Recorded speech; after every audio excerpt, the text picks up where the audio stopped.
Assalamualaikum warahmatullahi wabarakatuh. Alhamdulillahi rabbil alamin. Alladzi anzala ala abdihil kitaba lam yaj'al lahu iwaja qayyiman liyunzir ba'san syadidan min ladunhu wa yubashshiral mu'minina alladzina ya'maluna shalihati anna lahum ajran hasana. Makithina fihi abada wa yunziral ladzina qalu ittakhadallahu walada. Asyhadu an la ilaha illallah wahdahu la syarikalah wa asyhadu anna Muhammadan abduhu wa rasuluhu la nabiyya ba'dah. Allahumma shalli wa sallim ala sayyidina wa maulana Muhammad wa ala ali sayyidina Muhammad amma ba'd. Ingkang kula hormati para pengurus KBIH Zahratul Ulum, ingkang kula hormati para peserta calon ibadah haji tahun 2021 yang sama-sama dimuliakan Allah. Pertama-tama marilah kita panjatkan puji serta syukur kita kehadirat Allah Subhanahu wa taala karena berkat rahmat dan karunia-Nya pada siang hari ini kita semua bisa berkumpul di tempat yang penuh barokah ini dalam rangka bersama-sama belajar tentang manasik haji atau ilmu-ilmu yang berkaitan dengan masalah haji. Para hadirin hadirat jamaah ingkang sami-sami dimuliakan Allah, bab yang akan saya bahas dalam hal masalah haji ini adalah berkaitan dengan masalah umroh dan juga permasalahannya. Umroh yang pertama adalah berkaitan dengan hukum ibadah umroh. Hukum umroh adalah wajib sekali dalam seumur hidup. Umroh menjadi dua, ada umroh wajib dan ada umroh sunnah. Umroh wajib adalah umroh yang pertama kali kita laksanakan disebut umroh wajib atau umrotul Islam. Sementara umroh sunnah adalah umroh wajib yang pertama adalah dilaksanakan karena pertama sekali atau baru pertama kali kita melaksanakan umroh atau yang biasa dikatakan umrotul Islam. Yang kedua adalah umroh yang disebabkan karena nazar, janji karo Gusti Allah. Hukumnya wajib. Sekalipun kita sudah umroh, kalaupun sekiranya kemudian kita bernazar kepada Allah akan melaksanakan umroh, ya harus hukumnya. Kemudian yang kedua adalah umroh sunnah. Umroh sunnah adalah umroh yang dilaksanakan setelah umroh wajib atau umroh yang dilaksanakan kedua kali dan seterusnya. Itu namanya umroh sunnah atau umroh yang dilaksanakan bukan karena nazar. Kalau berkaitan dengan nazar tetap tadi hukumnya adalah wajib. Sekarang berkaitan dengan masalah syarat umroh. Sebenarnya syarat umroh ini tidak jauh dengan syarat kita melaksanakan ibadah-ibadah makdoh atau ibadah-ibadah lainnya kayak sholat, cuman ada tambahannya saja sedikit. Kalau syarat umroh yang pertama adalah sama dengan syaratnya kita melaksanakan ibadah sholat. Pertama Islam, baligh, bagi laki-laki dan perempuan. Yang ketiga adalah berakal, artinya dia tidak gila, benar-benar akalnya sehat gitu. Kemudian yang keempat merdeka, artinya kita ini bukan budak. Dan yang terakhir tambahannya kalau di dalam umroh ini adalah istita'ah. Artinya mampu. Mampu jasmaninya, mampu rohaninya. Ketika kemudian mampu ini jasmaninya sehat.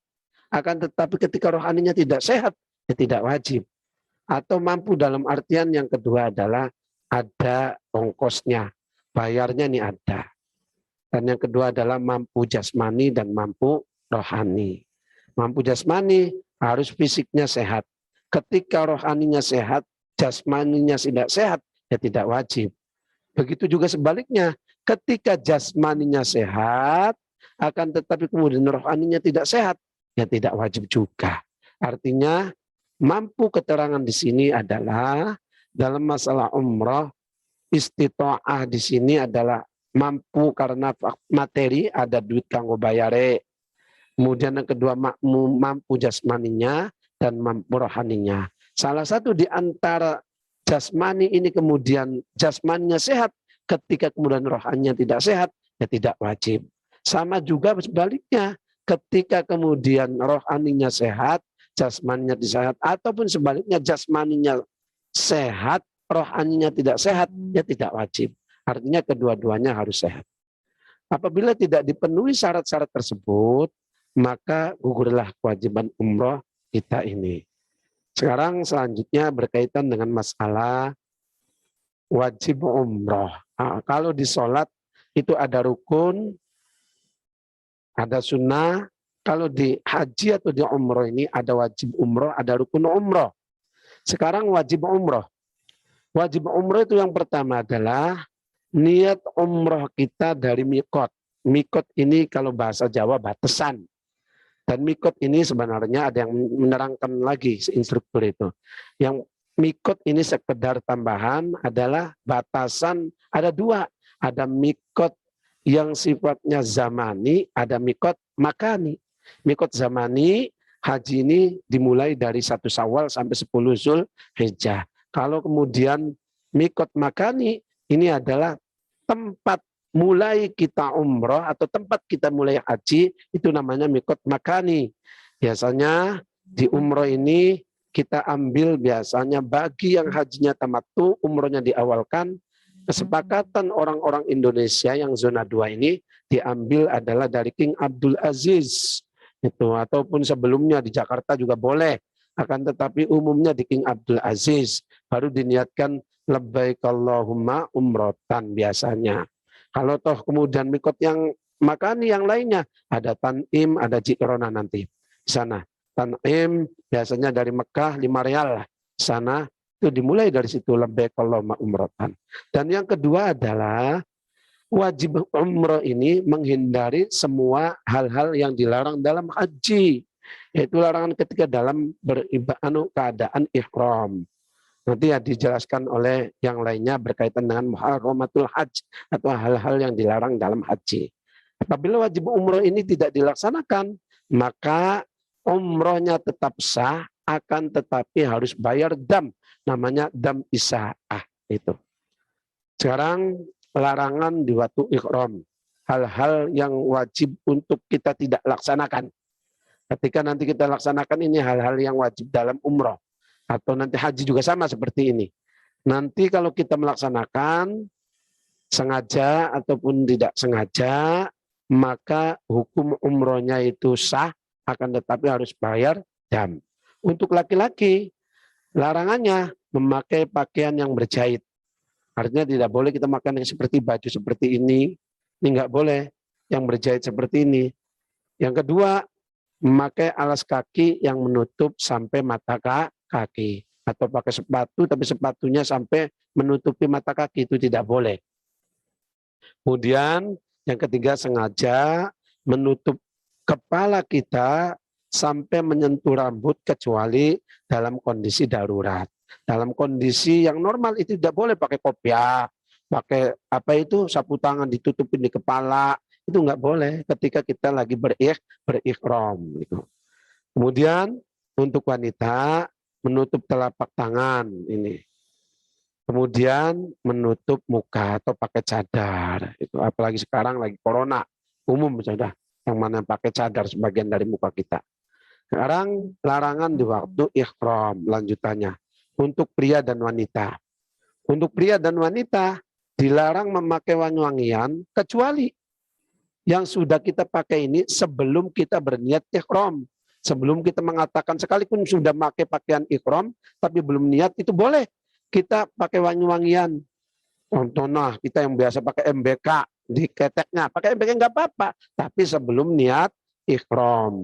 Niat ihram itu kalau toh kemudian umroh, labbaik Allahumma umrotan. Kalau haji, labbaik Allahumma hajjan. Kalau belum niat itu, boleh kita memakai wangi-wangian. Kemudian tidak boleh memotong kuku, mencukur atau mencabut rambut yang tumbuh di badan kita. Di mana saja, dari mulai ujung kaki sampai ke ujung kepala. Yang ada rambutnya di badan kita ini tidak boleh. Setelah kita berniat ihram. Kalau belum mah boleh-boleh aja kalau belum mah. Sekalipun sudah pakai pakaian ihram. Dan yang ketiga, memburu binatang buruan darat yang liar, yang boleh dimakan, itu nggak boleh. Yang keempat, membunuh, menganiaya binatang buruan darat dengan cara apapun, kecuali binatang yang dibunuh oleh kita ini, binatang yang membahayakan kita. Ada ular, ularnya ini kemudian galak, artinya membahayakan bagi kita, itu boleh. Kemudian yang kelima, nikah. Kita berihram, melaksanakan umroh ataupun haji itu enggak boleh ketika lagi berihram kemudian nikah ataupun jadi penghulu, menikahkan seseorang atau meminang wanita untuk dinikahi ataupun dinikahkan, itu enggak boleh. Kemudian apalagi suami istri bercumbu atau bersetubuh, itu enggak boleh sekali. Kemudian yang ketujuh adalah mencaci atau bertengkar ataupun mengucapkan kata-kata kok kotor, itu enggak boleh. Karena kita umpama menghina, lagi duduk aja lagi berikram, ada orang tinggi di sana, kayak otak-otak langit, itu enggak boleh. Atau ada orang gendut, ini gendut sekali kayak bola, enggak boleh. Itu merusak ibadah ihram kita, ibadah umroh kita. Artinya sah umroh kita, tapi tetap kemudian kita harus bayar dam isaah. Dan yang terakhir, yang kedelapan, yaitu merusak ataupun mencabut tanaman ataupun merusak lingkungan di sekitar kita, itu nggak boleh. Ya, itulah mungkin hal-hal yang diharamkan dalam umroh ataupun haji sama itu. Kemudian persiapan dan pelaksanaan umroh.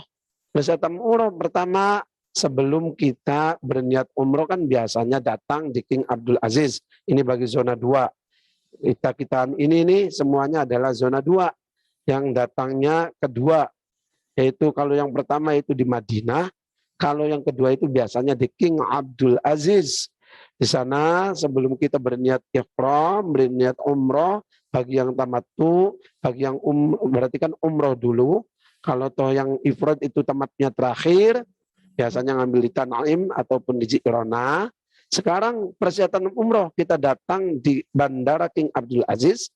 Sunnah, kita pertama mandi. Sunnah dengan niat untuk ihram. Nawaitul husla, niat insun abdus umroh karena Allah Ta'ala. Itu disunahkan. Jadi niat mandi sunnah umroh. Kemudian berwudu, memakai pakaian ihram, ini belum niat ini. Kemudian yang keempat, sholat sunnah ihram 2 rakaat di mikot itu. Biasanya di King Abdul Aziz yang baru datang itu sholli sunnatal umroti rakaataini mustaqbil kiblati. Kalau kiblat, kalau posisinya kemudian kita di King Abdul Aziz, berarti ngadep ke sana ke Ka'bah, nggak kelihatan ya masih mustaqbilal, tergantung kiblah karena masih arah yang belum kelihatan Ka'bahnya. Rakaataini, kemudian sunnatan lillahi ta'ala. Kemudian syarat sahnya umroh sebenarnya harus kita ketahui dulu. Pengertian umroh itu apa? Awal itu sebenarnya harus pengertian umroh itu berkunjung ke Baitullah untuk kemudian niat ihram umroh, yaitu labbaik Allahumma umrotan, kemudian melaksanakan tawaf, kemudian sa'i, kemudian bercukur, itu selesai. Dikatakan tahallul. Tahallul itu semuanya halal ketika sudah melaksanakan umroh. Selanjutnya kita menunggu bagi yang kemudian hajinya tamattu, umroh dulu, itu nunggu tanggal 8. Sekarang syarat sahnya tawaf dulu. Tawaf. Syarat sahnya tawaf itu adalah suci dari hadas besar dan kecil. Artinya kita harus punya wudhu, juga kita harus jinabat, juga lepas dari najis yang melekat dan menempel pada badan kita. Kemudian yang kedua menutup aurat. Kemudian yang ketiga dilakukan sebanyak tawaf ini 7 kali putaran. Pertama dari garis coklat. Garis coklat itu biasanya dari ada garis sana coklat. Ini selesainya harus di garis coklat lagi. Itu jangan sampai selesainya kemudian tidak di garis coklat. Hitungannya itu 7 kali. 7 kali putaran. Kemudian Ka'bah selalu berada di sebelah kiri kita di sini. Jangan kemudian di sebelah kanan kita. Ini salah. Berarti nanti arahnya berlawanan. Terus sampai memutari 7 kali itu Ka'bah selalu di sebelah kiri kita. Kemudian tawaf dilakukan di dalam Masjidil Haram. Karena Ka'bahnya ada di dalam Masjidil Haram. Yang ketujuh, ketika tawaf berada di luar Baitullah. Oleh karena itu wajib tawaf di luar atau tidak mendekati Jari Ismail. Dalam artian masih tetap di Masjidil Haram. Itu atau di bawah tingkatan paling dasar di Masjidil Haram. Walaupun letaknya tidak kelihatan mengelilingi Ka'bah secara kelihatan, tapi ada putarannya, artinya tempat untuk memutarnya itu ada. Dan di tingkat atas juga ada seperti itu. Artinya di Hijri Ismail dan Jarwan, bagian bawah Ka'bah setinggi 1 meter. Karena keduanya termasuk Baitullah. Hal ini karena perintah tawaf itu mengitari Baitullah, bukan di dalam Baitullah. Surat Al-Hajj. Syarat sahnya sa'i, kemudian setelah tawaf selesai kita melakukan sa'i. Sa'i itu dimulai dari Bukit Sofa, sekarang mah dalam Masjidil Haram semua letaknya, dan diakhiri di Bukit Marwah. Dan ketika kita memulai dari Sofa, pasti berakhirnya harus di Marwah. Jangan sampai Sofa kemudian kembali lagi, hitungannya selesai di Sofa lagi, tidak bisa. Tetap harus di Marwah. Dilakukan sebanyak 7 kali perjalanan dari Sofa ke Bukit Marwah. Dihitung 1 kali ketika kita berjalan dari Sofa, kemudian ke Marwah, balik lagi itu berarti 2 kali. Berarti kalau dari Marwah ke Sofa berarti 2 kali. Dan dari Marwah ke Sofa dihitung 1 kali lagi. Berarti kalau bolak-balik itu berarti 2 kali namanya. Dilakukan setelah melaksanakan tawaf. Dilakukan pada lokasi sa'i ataupun mas'a. Tetap semuanya ada di dalam Masjidil Haram. Mungkin itu saja berkaitan dengan masalah umroh. Jadi umroh itu biasa dikenal oleh kita dahulu adalah haji kecil, itu umroh. Jadi kalau hampir sama pelaksanaan dengan haji, cuman hanya haji, ada yang wajib haji itu ada balang jumroh, dan yang paling berarti haji itu adalah ketika Arafah. Karena al-hajjul Arafah, haji itu ya di Arafah itu. Kalau umroh tidak di Arafah, semuanya dilakukan di Makkah semua. Itu mungkin berkaitan dengan masalah umroh. Sayang waktunya kemudian terbatas, jadi kita tidak bisa kemudian ada semacam interaktif tanya jawab. Gampang nanti di kesempatan barangkali tidak memakai kemudian secara daring, kita mungkin bisa. Karena sekarang ini zamannya zaman COVID, jadi umum kita melakukan penyampaian ini adalah melalui secara virtual, secara daring.